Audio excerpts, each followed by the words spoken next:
দেখো মুখে দাঁতটা সবাইকে জানাই নমস্কার। আমি সবুজ বিশ্বাস। আজকে আপনাদের সামনে যে লাইনটা আমি তুলে ধরছি, একটা একতলা বাড়ির টোটাল পাইপলাইনটা কেমন করে করলে আপনার জলের প্রেশারটা ঠিকঠাক করে পাবেন তার সম্পূর্ণ ভিডিও কিন্তু আমি এখানে রাখছি। ম্যাক্সিমাম লোকে কিন্তু জলের প্রেশার পায় না। দেখুন, একটা বাথরুমে আমরা 3টে থেকে 4টে লাইন বের করি। ম্যাক্সিমাম লোকে এখন সিভিসি পাইপের সঙ্গে ভিতরে কনসিল করে ওয়ারিংগুলো করছে, মানে জলের যে ওয়ারিংটা থাকে সেই পাইপলাইনগুলো ভিতরটায় সেভাবে সেটিং করছে সিভিসি পাইপের সাথে, এবং একটা মেন লাইন বাইরের দিকে বের করে দিচ্ছে। তো সিম্পল, আপনার ট্যাঙ্ক যদি 4 তলার 5 তলার উপরে থাকে সেক্ষেত্রে আপনার একটা মেন লাইনের ক্ষেত্রে প্রেশারটা ঠিকঠাক আসবে। কিন্তু আপনার একতলা বাড়িতে যদি আপনার ট্যাঙ্কি থাকে তো সেক্ষেত্রে আপনি যখন একটা লাইন বের করবে মেন লাইন, সেক্ষেত্রে আপনি জলের প্রেশার পাবেন না। তারপরে যে কার্নিশগুলো থাকে বা যে পিলারগুলো রয়েছে এখানে, ম্যাক্সিমাম লোকে এখানে 90 ডিগ্রি এলবো খাওয়াচ্ছে। তো 90 ডিগ্রি এলবো খাওয়ালে আপনার প্রতি 90 ডিগ্রি এলবোতে 50% করে জলের প্রেশার কিন্তু কমতেই থাকে। যদি আপনি 45 ডিগ্রি শু যদি খাওয়াতে পারেন, যদি পিলারটাই হোক বা কার্নিশে হোক, দেখবেন জলের প্রেশার কিন্তু খুব সুন্দরভাবে বাড়ছে।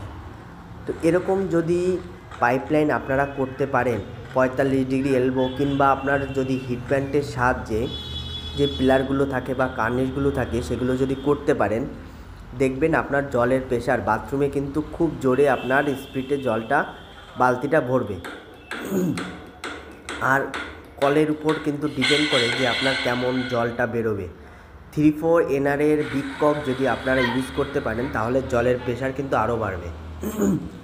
দেখবেন খুব তাড়াতাড়ি কিন্তু আপনার জলের বালতিটা ভরে যাবে। আর এখানে যে আমরা মেজারমেন্টের সাহায্যে যেখানে টোটাল বাড়ির পাইপলাইনটা করছি, দেখুন আমরা সব সময় যে কাজটা করি নিজেদের বাড়ির মতন কাজ করি থাকে। কারণ হচ্ছে আপনার একটা কাজ থেকে কিন্তু আরও 10টা 5টা কাজ কিন্তু অবশ্যই হবে। এই বাড়িটায় কাজ করেছি, এই বাড়ি থেকেও আমাদের কাজ পরবর্তীকালে এসছে বা আসবে, ভবিষ্যতে আসতেই থাকবে। মানুষের এক জায়গার লিঙ্ক থেকে কিন্তু অনেক রকমের লিঙ্ক কিন্তু ছড়ায়। আমিও এক সময় একটা লোকের কাজ করতাম, আজকে নিজে কাজ ধরে কাজ করছি, বা আমার সঙ্গেও যে ছেলেটা কাজ করছে সেও পরবর্তীকালে সেও নিজে ধরে কাজ করবে। দেখুন, এইভাবে কিন্তু পরম্পরায় কিন্তু যত ভালো যে কাজ করতে পারবে তত এগোতে পারবে, সে কিন্তু তত তাড়াতাড়ি, স্বাভাবিক বিষয়। তো যাই হোক, কারো কোনো কাজ নিয়ে কোনো কিছু আমি কাউকে বলছিও না, এখানে যার যার কাজ তার মধ্যে। তো দেখুন, আমরা এখানে বাথরুমের জন্য টোটাল লাইনটা কিন্তু কমপ্লিট করেছি। আর এই দিকটায় যে বেসিনের লাইনটা রয়েছে একদম ওই সাইডটায়, এই বেসিনের লাইনটা কিন্তু আমরা এখানে করেছি। আর 1 ইঞ্চি পাইপলাইনের সঙ্গে আমরা এখানে করেছি পার্টিকেও বাঁচাতে হবে। অনেক জায়গায় আমরা এখানে চাইলে 1.5 ইঞ্চি পাইপ খাওয়াতে পারতাম, কিন্তু এখানে পার্টি চাইনি। তো যাই হোক, 1 ইঞ্চি পাইপলাইনের সঙ্গে আমরা কিন্তু টোটাল যে পাইপলাইনটা সেটা কিন্তু করেছি। আর মোটরের লাইনটা এদিক দিয়ে ছিল, নিচে কলপাট থেকে ভিতরে আপনার ঢুকেছে সিঁড়িঘরের নিচে। তো আমরা ইউনিয়ন কিন্তু আরেকটা জিনিস, আপনার যে কোনো চেক বাল্ব হোক বা কিংবা মোটরের গোড়ায় হোক, আপনার কিন্তু ইউনিয়ন লাগালে কিন্তু খুব ভালো হয়। পরবর্তীকালে মোটরটা যদি খারাপ হয় আপনি নিজে খুলেই মিস্ত্রির কাছে কিন্তু নিয়ে যেতে পারবেন, বা চেক বাল্বে ডিস্টার্ব হলে আপনার ইউনিয়নটা খুলে চেক বাল্বটা কিন্তু ঠিকঠাক করতে পারেন। আর দেওয়ালে যে ক্ল্যাম্পগুলো মারবেন, এখন স্টিল প্রেকের যে ক্ল্যাম্পগুলো বেরিয়েছে খুব সুন্দর, যখনই আপনি ক্ল্যাম্পগুলো মারবেন দেখবেন একদম পুরো দেওয়ালের সাথে চিপকে যাচ্ছে, এবং রং করলে খুব সুন্দর লাগে দেখতে। আগে যে জিআই ক্ল্যাম্প ছিল তার থেকে অনেকটা ভালো। তো এবার আমরা চলে এসেছি টোটাল পাইপলাইনটা করার পরে, আমরা যে আমাদের টোটাল পাইপলাইনের পরে যে ফিল্টারেশনের যে কাজটা থাকে সেটা করতে।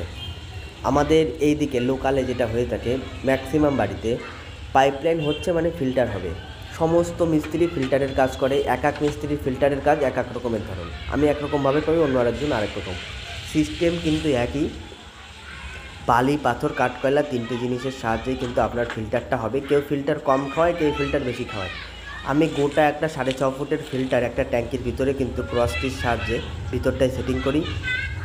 আর এই ফিল্টার করলে আপনি সম্পূর্ণরূপে আয়রন মুক্ত জল পাবেন 100%। কারণ হচ্ছে আপনি যদি প্রতিদিন রাত্রেবেলায় জলটা তুলতে পারেন এবং পরবর্তীকালে সকালবেলা জলটা ইউজ করলে আপনি পুরো আয়রন ফ্রি জলটা কিন্তু পাবেন। আমরা এখানে নিয়েছি পেঙ্গুইনের প্রো ম্যাক্স ট্যাঙ্কি।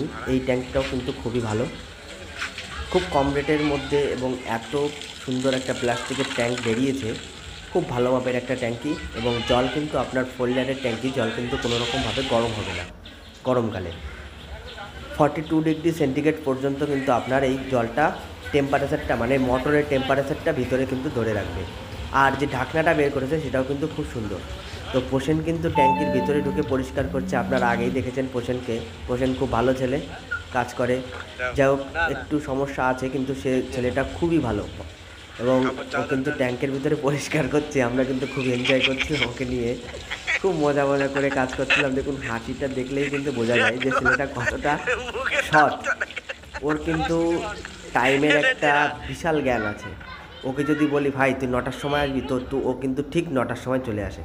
তো ম্যাক্সিমাম ছেলেপেলেকে যদি আপনি টাইমের কথা বলেন না, ওরা আসবে যখন বলবে এক টাইম, আসবে আরেক টাইমে।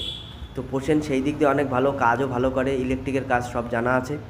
তো যাই হোক, এখান থেকে যে আমরা লাইনটা নামিয়েছি নিচের দিকে, এখানেও দেখুন আমরা কার্নিশে 45 ডিগ্রি শুকাইয়েছি। ট্যাঙ্ক থেকে যে লাইনটা নেমেছি ছাদের উপরে একটা সিম্পল ট্যাপ রেখেছি, যাতে পরবর্তীকালে স্নান ফ্নান সব কিছু কিন্তু ভালোভাবে করতে পারবে রোদ্দুরে শীতের সময়। ফিল্টারের যে মেইন বিষয়টা থাকে, আউটলেটের সাথে ইনলেটের যে কানেকশানটা, এটাকে আমরা ব্যাকওয়াশ বলে থাকি।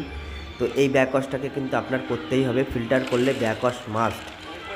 আর ট্যাঙ্কির ভিতরে যে ফিল্টার যে কাজ করি, 750 লিটার ট্যাঙ্কির ভিতরে আপনার বালি লাগবে 5 বস্তা বালি, 3 বস্তা পাথর, 1 বস্তা কাঠকয়লা। তো পুরো 3 বস্তা পাথর কিন্তু লাগে না, 2.5 বস্তা মতো লাগে। 3 বস্তা নিয়ে আমরা কাজটা করি। কাঠকয়লা একটু কম লাগে। দেখুন হিসাব আপনি একটা রেখে আপনার যেটুকু প্রয়োজন, মনে করুন বালির লেয়ারটা আপনি 9 ইঞ্চি মতো দিয়ে দেবেন, বালির লেয়ারটাই বেশি দেবেন। আর পাথরের লেয়ারটা আপনার যে আউটলেটটা যেভাবে ফুটো করা আছে, মনে করুন আপনার 4 ইঞ্চি উঁচুতে ফুটো করা, তখন আপনার পাথর বেশি লাগবে। ফিল্টারটা ঢাকা নিয়ে আপনার কথা, কিন্তু বালির যে লেয়ারটা করবেন সেটা আপনি যদি 9 থেকে 10 ইঞ্চি আপনি বালির লেয়ারটা করবেন। আর ডবল ট্যাঙ্কির ক্ষেত্রে বালির লেয়ারটা আরও বেশি হবে, কারণ যত বেশি বালি দিতে পারবেন আপনার ফিল্টারটা তত বেশি ভালো হবে। তো আজকে আপনাদের জন্য এইটুকুই থাকলো। তো আপনারা সবাই ভালো থাকবেন, সুস্থ থাকবেন, সাবধানে থাকবেন। আর এরকম ওয়াটার ফিল্টার করতে চাইলে তাহলে অবশ্যই আমার সাথে যোগাযোগ করতে পারেন, আমি আমার সাধ্য মতন আপনাদের ওয়াটার ফিল্টারটা করে দেবো। তো সবাইকে ধন্যবাদ।